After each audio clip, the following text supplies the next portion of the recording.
देखो बेटा question number 2 में ये कह रहे हैं ग्रुप ऑफ 360 पीपल वर सर्वे, ठीक है, 360 लोगों से पूछा गया कि भाई अपने अपने फेवरेट सीजन बताओ। तुम लोग भी कमेंट करके मुझे अपने अपने फेवरेट सीजन बताना। तो भाई मेरा तो रेनी है, ठीक है।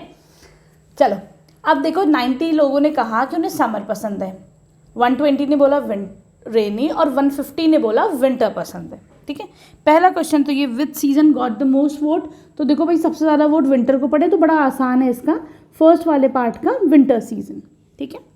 सेकंड बोल रहे हैं find the central angle of each sector, तो तुम सेंट्रल एंगल के लिए क्या करोगे बेटा, तो एक तरीका है सेंट्रल एंगल निकालने के लिए, अभी बताती हूँ। सेंट्रल एंगल होता क्या है, देखो तुमने ऐसा ये सर्कुलर जो पाई चार्ट हम बनाते हैं, ठीक है, उसमें क्या होता है सबका अलग अलग पोर्शन होगा, तो ये जो एंगल होता है, ये जो बीच में एंगल बनता है, this angle is your central angle, इसको बोला जाता है सेंट्रल एंगल, ठीक है, सही। तो यहाँ पे तुम्हारे उसी सेंट्रल एंगल के बारे में बात हो रही है कि ये सेंट्रल एंगल निकालो, ठीक। तो कैसे निकालेंगे उसका तरीका भी हम लोग देख लेते हैं। तो देखो बेटा यहाँ पे समर का नंबर ऑफ वोट्स कितने 90 हैं, ठीक है। तो मैं क्या करूँगी, एक कॉलम बनाऊंगी फ्रैक्शन का, अगला कॉलम बनाऊंगी फ्रैक्शन ऑफ 360 का, ठीक।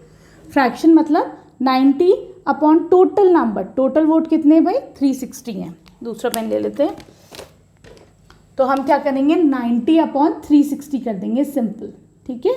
Total number of votes 90 upon 360 कितना हो जाएगा, ये 1/4, ठीक। उसी तरीके से रेनी का कितना हो जाएगा 120 अपॉन 360, तो 0 से 0 गए, ये हो जाएगा 1/3, ठीक है। विंटर्स का कितना हो जाएगा 150 अपॉन टोटल है 360, 0 से 0 गया, इसे 3 से कर लेती हूँ, 3 5 = 15 और 3 12 = 36, ठीक है।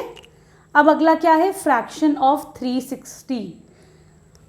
अगर तुम लोग को क्लियर नहीं है तो देखो समर का 1/4, रेनी का 1/3, विंटर्स का 5/12, ठीक। अब हम फ्रैक्शन कैसे निकालेंगे, हम क्या करेंगे, जो भी फ्रैक्शन आया है उसको 360 से, देखो total central angle, total angle या कितना बन रहा है 360, तो मैं 360 से उसको मल्टीप्लाई कर दूंगी, मैं बाहर लिख लेती हूँ, तो ये कितना हो जाएगा 90 डिग्रीज, ठीक। रेनी सीजन का कितना हो जाएगा बेटा 1/3 इंटू टोटल है 360, तुम लोग अंदर ही लिखना, लेकिन इसमें स्पेस कम है इसलिए मैं बाहर टेबल से बाहर लिख रही हूँ, ठीक है। तो ये कितना हो जाएगा, डिवाइड करो 360/3 120, ठीक। आसान है, बहुत आसान है ये है 5/12 इंटू 360, तो देखो 12 1 = 12, ये हो जाएगा 30, 3 5 = 15 और 0 150 डिग्रीज। तो हमको सबके सेंट्रल एंगल मिल गए, ठीक। अब सेंट्रल एंगल तुम पाई चार्ट, अब थर्ड क्या है तुम्हारा, थर्ड क्वेश्चन है ड्रॉ अ पाई चार्ट, ठीक है। तो अब हमें पाई चार्ट बनाना है, कोई मसला नहीं। पाई चार्ट देखो कैसे बनेगा, बड़ा ही आसान है। क्या करोगे, सबसे पहले तो हमने ये एक, तुम कंपास से ही बनाना अपना ये सर्कल, ठीक है। अब देखो बेटा पाई चार्ट के लिए क्या करना है, सबसे पहले तो एक सर्कल बना लो, ठीक है। समर सीजन का है तुम्हारा 90 डिग्रीज, तो मैंने क्या किया, सिंपल अपना प्रोटेक्टर ऐसे करके रखा, ठीक है, और मैंने इससे यहाँ पे एक तुम रेडियस से लाइन ले लो, ठीक है, और 90 डिग्री एंगल बना लो with the help of your protractor, D जिसे बोला जाता है, उससे तुमने 90 डिग्री का एंगल बना लिया। तो ये तो तुम्हारा समर का आ गया, ठीक है। तो तुम लिख सकते हो समर का 90 डिग्रीज, ठीक। अब तुमको चाहिए रेनी का 120, तो मैंने क्या करा बेटा, अपना प्रोटेक्टर, ये जो लाइन है स्ट्रेट लाइन है ना, इसी पे रखकर यहाँ से 120 डिग्री एंगल ले लिया, ठीक है।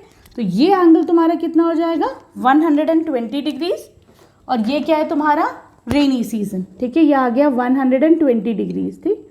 And this is your rainy season, ठीक है।